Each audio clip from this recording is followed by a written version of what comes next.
अब डीएनए में भारत और चीन के मुकाबले का वक्त हो गया है। ये भारत से प्यार करने वाले हर देशवासी के लिए सबसे जरूरी डीएनए टेस्ट है। दुनिया का सबसे बड़ा लोकतंत्र भारत विकास के मामले में चीन से पीछे क्यों है? ये सवाल हर हिंदुस्तानी के मन में है। 21वीं सदी का भारत दुनिया की सुपर पावर बनने का सपना देख रहा है। ऐसे में भारत के लोग जानना चाहते हैं कि 125 करोड़ लोगों के सुबह शाम जी तोड़ मेहनत करने के बावजूद हमारा देश चीन से पीछे क्यों है? ऐसा क्या है चीन में जो हमारे पास नहीं है? इसलिए आज हम चीन और भारत की तुलना करेंगे। मेरे सहयोगी आकाश सोनी बीजिंग का हाल बताएंगे और अमित प्रकाश आपको दिल्ली की हालत दिखाएंगे।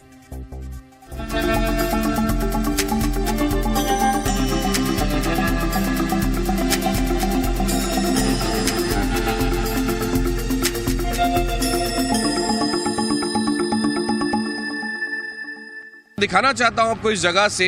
ये 3 टियर का सिस्टम है, 3 मंजिला। एक तरह से अगर आप देखें, सबसे नीचे आपको जो सड़क दिख रही है वो 12 लेन की सड़क है। इस तरफ 6 और दूसरी तरफ 6, 12 लेन की वो सड़क है। देख रहे हैं आप उस तरफ की सड़क में इतना लंबा और इतना दूर तक खिंचा हुआ ट्रैफिक आपको इसलिए दिख रहा है क्योंकि आगे कंस्ट्रक्शन का काम है।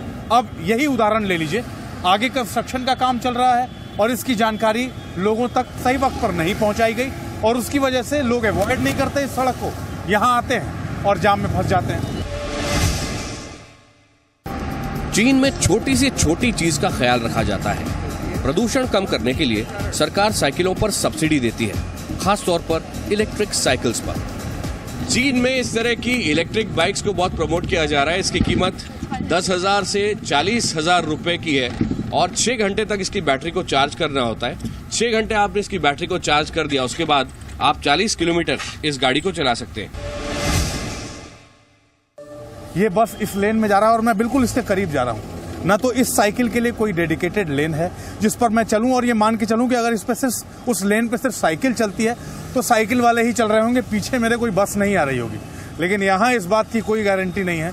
अगर आप सड़क पे इस साइकिल को लेके निकलते हैं तो आपके पीछे कोई ट्रक आ रहा है, कोई बस आ रहा है, कोई कार आ रही है, इससे आपको कंसर्न रखना पड़ेगा।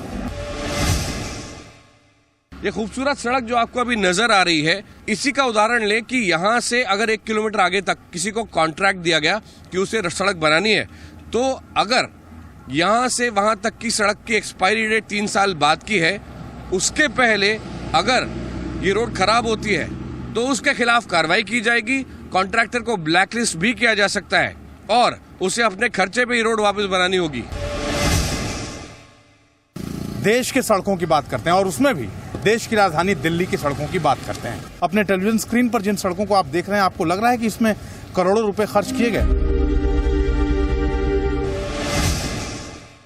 दूर आप देख सकते हैं द नेस्ट स्टेडियम है जहां 2008 का ओलंपिक गेम खेला गया था। पूरी कोशिश है कि ये जो ओलंपिक स्टेडियम है इसको ऐसा स्थान बना दिया जाए, जब भी दुनिया के कोई भी लोग आए तो इस जगह पर देखें और ओलंपिक्स को एक बार फिर याद करें। 2010 दिल्ली में कॉमनवेल्थ गेम्स हुए थे। उन गेम्स से ठीक पहले हम आपको जो ये तस्वीर दिखा रहे हैं, ये वो जगह थी जहां खिलाड़ियों के ठहरने की व्यवस्था हुई थी, कॉमनवेल्थ विलेज। और उसके सामने का यह हिस्सा उस वक्त बेहद चमकता था। जब मैं आज आपको ये तस्वीर दिखा रहा हूं और पहला फ्रेम जब आपने देखा होगा तो शायद कुछ सेकंड के लिए आप ये सोचने को मजबूर हो गए होंगे कि कहीं हम किसी जंगल के इलाके में तो नहीं खड़े। 2008 के बीजिंग ओलंपिक्स के लिए जो जो फैसिलिटीज बनाई गई थी वो आज भी वैसी की वैसी काम कर रही हैं। यहाँ पे बाकायदा एक व्यक्ति रहता है जो इन टॉयलेट्स को उदाहरण के लिए साफ करता है। अगर यहाँ पर आप देखें तो ये ऑटो एयर फ्रेग्रेंस डिस्पेंसर है ताकि टॉयलेट के अंदर बास नहीं आए। प्रॉपर वेंटिलेशन हर तरफ से किया गया, ऊपर आप देखें तो यहाँ पर वेंटिलेशन किया गया है। तो जितनी व्यवस्थाएं यहाँ पर ओलंपिक्स के समय की गई थी 2008 के लिए, वो सारी अभी तक काम कर रही हैं।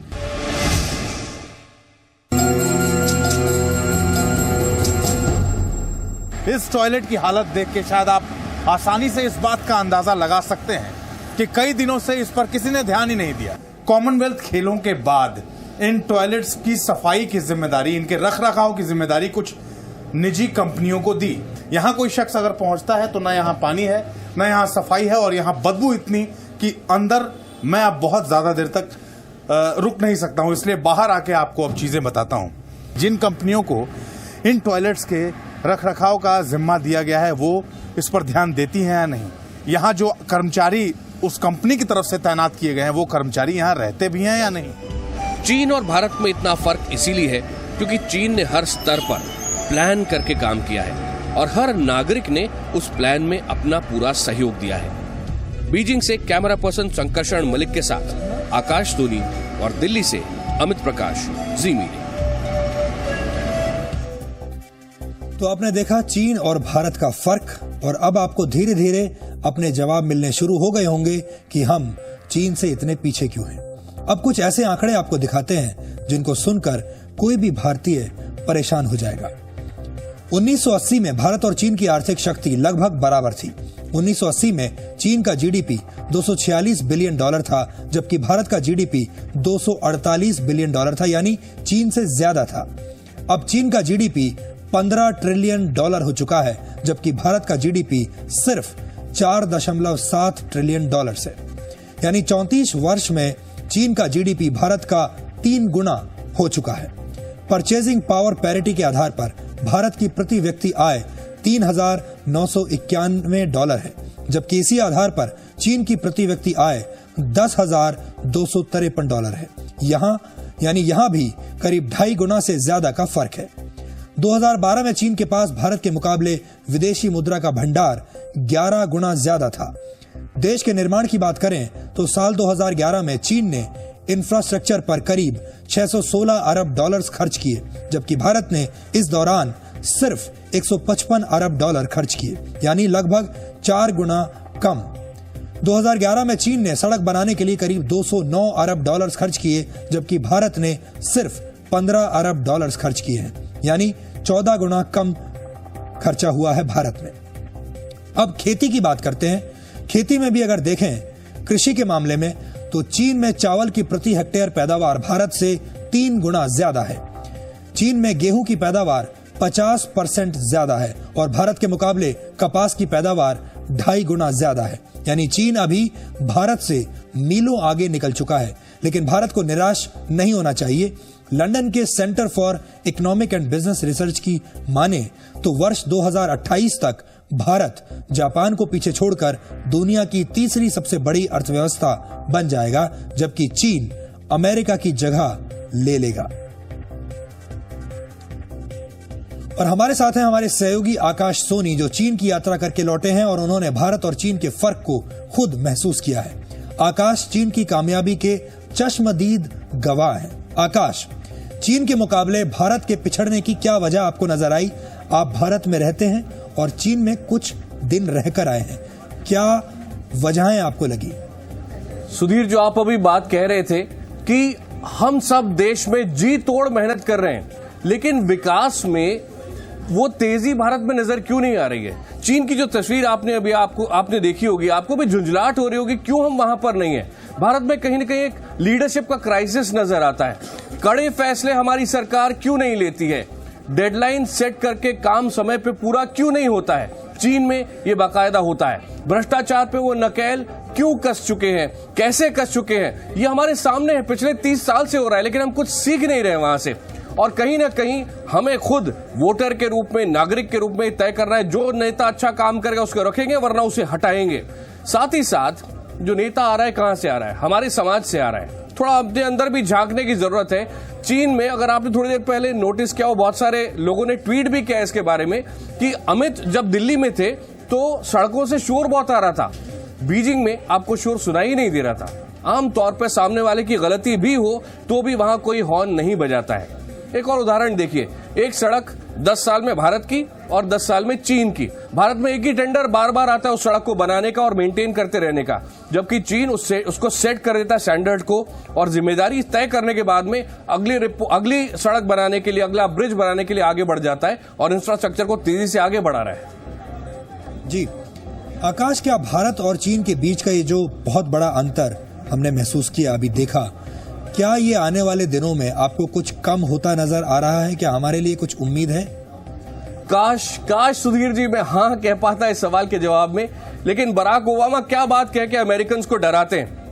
वो कहते हैं देखो बेंगलोर में क्या हो रहा है, देखो दिल्ली में क्या हो रहा है, देखो बीजिंग में क्या हो रहा है। और उसका एक आंकड़ा भी आपको दिखाते हैं। बच्चों की हमने बात की, अगर बच्चों का हम देखें तो प्री प्राइमरी लेवल पे चाइना में उतने ही बच्चे जाते हैं स्कूल में जितने कि भारत में जाते हैं, लेकिन प्राइमरी लेवल तक पहुंचते पहुंचते 29% यानी लगभग 1/3 बच्चे भारत में पढ़ना बंद कर देते हैं। चीन में 29% के मुकाबले ये परसेंटेज सिर्फ 0.75% है, यानी 1% से भी बहुत कम।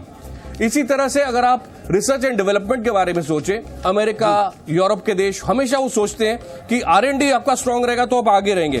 शोध के बारे में देखिए, 1991 में चाइना का जो R&D था $12 अरब, भारत का $4 अरब। 2003 में चीन का $85 बिलियन, भारत का $5 बिलियन। और आखिरी चीज 2011 में भारत का R&D पे खर्च $16.5 अरब, चाइना का $174 बिलियन। चीन जो बो रहा है उसका मीठा फल वो भोगेगा आने वाले साल में। तो आकाश, मैं कह सकता हूं कि जब आप भारत से चीन में गए तो कुछ दिनों के लिए डिप्रेशन में आप आ गए? जी, अगर आप ऐसा कहें तो गलत नहीं होगा। वहां बैठ के कई बार लगता था कि क्यों मेरा देश वहां पर नहीं है, और कहीं ना कहीं लेकिन अंदर से एक दृढ़ निश्चय बनता था कि बहुत सारे लोग अगर ऐसा सोचेंगे तो हम वहां पहुंच सकते हैं। जी आकाश, आपका बहुत बहुत शुक्रिया। और हमें लगता है कि आपकी ये रिपोर्ट्स देखने के बाद भारत में बहुत सारे लोगों की आंखें खुल गई होंगी। जाहिर है विकास के पैमाने पर भारत चीन से पिछड़ रहा है, ये दुख की बात है। हमें चीन से बहुत कुछ सीखने की जरूरत है, लेकिन परेशानी की वजह सिर्फ विकास दर नहीं है, प्रदूषण भी भारत की बहुत बड़ी समस्या बनता जा रहा है। अमेरिका की येल यूनिवर्सिटी का एक सर्वे आया है जिसके मुताबिक भारत की राजधानी नई दिल्ली दुनिया का सबसे प्रदूषित शहर है। नई दिल्ली में प्रदूषण का स्तर चीन की राजधानी बीजिंग की तुलना में दुगना है। दुनिया के सबसे ज्यादा प्रदूषित शहरों की लिस्ट में नई दिल्ली के बाद बीजिंग का ही नाम है। इजिप्ट की राजधानी कायरो इस लिस्ट में तीसरे नंबर पर है, जबकि चौथे नंबर पर चिली का शहर और सेंटियागो और 5वें नंबर पर मैक्सिको सिटी है। चिंता की बात यह है कि दिल्ली में प्रदूषण का स्तर पिछले एक साल में 44% बढ़ चुका है। येल यूनिवर्सिटी ने ग्लोबल एनवायरनमेंट परफॉर्मेंस इंडेक्स 2014 में 178 देशों को शामिल किया और 9 पैमानों को आधार बनाया। इसमें वायु प्रदूषण, स्वास्थ्य पर प्रभाव, सफाई की व्यवस्था, पीने के साफ पानी की उपलब्धता और जलवायु परिवर्तन के आधार पर हर देश की रैंकिंग तय की गई। चिंता की बात यह है कि 178 देशों की लिस्ट में हमारे देश भारत को 155वां स्थान मिला है। पिछले साल भारत की रैंकिंग 123 थी, यानी प्रदूषण के मामले में भारत 32 रैंक नीचे चला गया है। पड़ोसी देशों की बात करें तो सिर्फ बांग्लादेश भारत से ज्यादा प्रदूषित देश है, जिसे इस लिस्ट में 169वां स्थान मिला है। इस मामले में पाकिस्तान भी भारत से बेहतर है, जो दुनिया में 148वें नंबर पर है। नेपाल 139वें और चीन 118वें नंबर पर है, जबकि श्रीलंका 69वें नंबर पर है। यानी पड़ोसी देशों के मुकाबले भारत की हालत काफी खराब है। कुल मिलाकर देखा जाए तो हिंदुस्तान की हवा खराब हो गई है, और अगर यूं ही चलता रहा तो दिल्ली की तरह भारत के नाम पर दुनिया का सबसे प्रदूषित देश होने का ठप्पा लग जाएगा। यहां यह देखना भी जरूरी है कि दुनिया के सबसे कम प्रदूषित देश कौन से हैं, क्योंकि आप ये भी जानना चाहेंगे। स्विट्जरलैंड दुनिया का सबसे कम प्रदूषित देश है। दूसरे नंबर पर लग्जमबर्ग है। ऑस्ट्रेलिया का नाम इस लिस्ट में तीसरे नंबर पर है। उसके बाद सिंगापुर और 5वें नंबर पर चेक रिपब्लिक है। यानी प्रदूषण के मामले में ये 5 क्लास के सबसे साफ सुथरे और मेधावी बच्चे हैं। हमारा सिस्टम चाहे तो इनसे भी बहुत कुछ सीख सकता है। और बहुत कम लोगों को ही ये जानने में दिलचस्पी होती है कि देश का पर्यावरण मंत्री कौन है, क्योंकि हम पर्यावरण की बात कर रहे हैं। जिम्मेदारी कौन लेगा? आज हम जहां पर हैं, ये जिम्मेदारी किसकी है? हमारी आपकी तो है ही, लेकिन पर्यावरण मंत्री की भी ये जिम्मेदारी है। लेकिन दुनिया के सबसे प्रदूषित देशों में शामिल भारत के पर्यावरण एवं वन मंत्रियों के नाम जानना आज आपके लिए जरूरी है। इसलिए आज हम आपको भारत के हाल के वर्षों के पर्यावरण मंत्रियों के नाम और तस्वीरें दिखाएंगे, क्योंकि देश की हवा खराब होने में उनकी काफी बड़ी जिम्मेदारी बनती है। इस वक्त देश के केंद्रीय पर्यावरण और वन मंत्री वीरप्पा मोइली हैं। 31 दिसंबर 2013 तक इस पद पर जयंती नटराजन थी, जिन पर कुछ प्रोजेक्ट्स को मंजूरी देने में जानबूझकर देरी करने का आरोप लगा। जिसके बाद उन्होंने इस्तीफा दे दिया। वो 2011 से इस पद पर थी। उससे पहले 2009 से 2011 तक जयराम रमेश केंद्रीय पर्यावरण एवं वन मंत्री थे। इससे पहले करीब 2 साल तक प्रधानमंत्री मनमोहन सिंह के पास पर्यावरण मंत्रालय का अतिरिक्त प्रभार था। 2004 से 2007 तक पर्यावरण मंत्रालय ए राजा के पास था, जो अभी 2G घोटाले के मुख्य आरोपियों में शामिल है। 1999 से 2003 तक एनडीए की सरकार में TR बालू पर्यावरण एवं वन मंत्री थे। जानकार मानते हैं कि अगर केंद्रीय पर्यावरण मंत्रियों ने अपना काम पूरी ईमानदारी से किया होता तो प्रदूषण के मामले में भारत की हालत इतनी खराब नहीं होती। और हमारे लिए ये चिंता की बात इसलिए भी है क्योंकि हम और आप जो कि इस दूषित वातावरण में रह रहे हैं, यानी इस देश के 125 करोड़ लोग, उनकी सेहत, उनका स्वास्थ्य इस प्रदूषण की वजह से लगातार खराब हो रहा है। और लगातार अब जो बच्चे हैं हमारे, उनको इससे परेशानियां हो रही हैं। इसकी जिम्मेदारी किसको देंगे आप?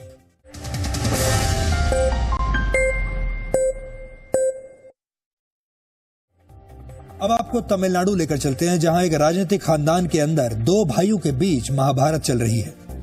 तमिलनाडु में डीएमके का करुणानिधि परिवार कलह से जूझ रहा है। विरासत की लड़ाई में 89 वर्ष के एम करुणानिधि के बड़े बेटे एम.के. अलागिरी और छोटे बेटे एम.के. स्टालिन आमने सामने हैं। बड़े बेटे अलागिरी को करुणानिधि ने पार्टी से निलंबित कर दिया है और इस निलंबन की वजह काफी अजीब है। करुणानिधि से जब अलागिरी को सस्पेंड करने की वजह पूछी गई तो उन्होंने 24 जनवरी को हुई कलह के बारे में बताया। करुणानिधि ने कहा है कि 24 जनवरी को अलागिरी उनके पास आए और कहा कि उनका बेटा स्टालिन सिर्फ 3 महीने का मेहमान है और जल्द ही उसकी मृत्यु हो जाएगी। अलागिरी की इस बात ने उनका दिल तोड़ दिया। एक पिता होने के नाते वो इसे बर्दाश्त नहीं कर पाए कि कोई उनके बेटे की मृत्यु की बात उनके सामने करे, और वो भी उनके बेटे का अपना भाई। और 24 जनवरी को ही अलागिरी को पार्टी से निलंबित कर दिया गया और ये फैसला खुद एक पिता ने लिया। करुणानिधि के इस कथित बयान को अलागिरी ने बकवास बताया है और कहा है कि वो सपने में भी ऐसी बात नहीं कर सकते। उन्हें पार्टी से निलंबित करने की वजह दूसरी है। आज चेन्नई में डीएमके के दफ्तर में अलागिरी के खिलाफ कई पोस्टर लगाए गए और करुणानिधि पार्टी के तमाम कार्यकर्ताओं और समर्थकों से घिरे हुए थे। कल यानी 30 जनवरी को अलागिरी का जन्मदिन है और अपने इस जन्मदिन पर वो काफी तनाव में रहने वाले हैं।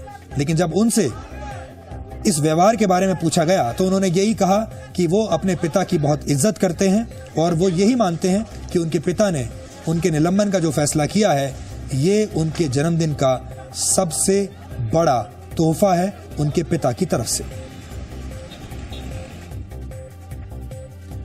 आज रायसीना हिल्स पर बीटिंग द रिट्रीट सेरेमनी हुई। हर साल 29 जनवरी को जल, थल और वायु सेना बीटिंग द रिट्रीट के दौरान संगीत की धुनों पर कदमताल करती है और इस मौके पर देश के राष्ट्रपति विशेष अतिथि होते हैं। ये 16वीं सदी की ब्रिटेन की परंपरा है। जब युद्ध के बाद फौजें वापस अपने बैरकों में लौटती थी तो युद्ध के तनाव को कम करने के लिए आर्मी बैंड बजाए जाते थे। भारत में इस कार्यक्रम के साथ ही गणतंत्र दिवस के कार्यक्रमों की औपचारिक समाप्ति होती है। हर बार की तरह इस बार की बीटिंग द रिट्रीट में भी मिलिट्री बैंड्स ने एक साथ अपना हुनर दिखाया। इसके अलावा आज राष्ट्रपति प्रणब मुखर्जी ने 16वीं सदी से चली आ रही एक परंपरा को 20 साल बाद दोबारा शुरू किया। वो बीटिंग द रिट्रीट के लिए पारंपरिक बग्गी पर सवार होकर राजपथ पर आए। 2 दशक पहले सुरक्षा कारणों की वजह से इस परंपरा पर रोक लगा दी गई थी। तो अगर आज आप इस समारोह में शामिल नहीं हो पाए तो हम आपको ये तस्वीरें दिखा रहे हैं। Heritage, history, to add greater glory. और अब वक्त हो गया है आज की हिस्ट्री जानने का। 1886 में आज मशहूर ऑटोमोबाइल इंजीनियर कार्ल बेंज ने गैसोलीन से चलने वाली पहली गाड़ी का पेटेंट कराया था। कार्ल बेंज ने जिस स्टीयरिंग सिस्टम को डिजाइन किया था उसे आज भी 4 पहियों वाली गाड़ियों में इस्तेमाल किया जाता है। और आज पहले विश्व युद्ध के दौरान जर्मनी ने पेरिस पर एयर बलून्स की मदद से बम गिराए थे, जिससे पेरिस का एक बड़ा हिस्सा बर्बाद हो गया था। डीएनए में आज इतना ही। अब आपसे हमारी अगली मुलाकात कल रात 9 बजे होगी। तब तक के लिए नमस्कार।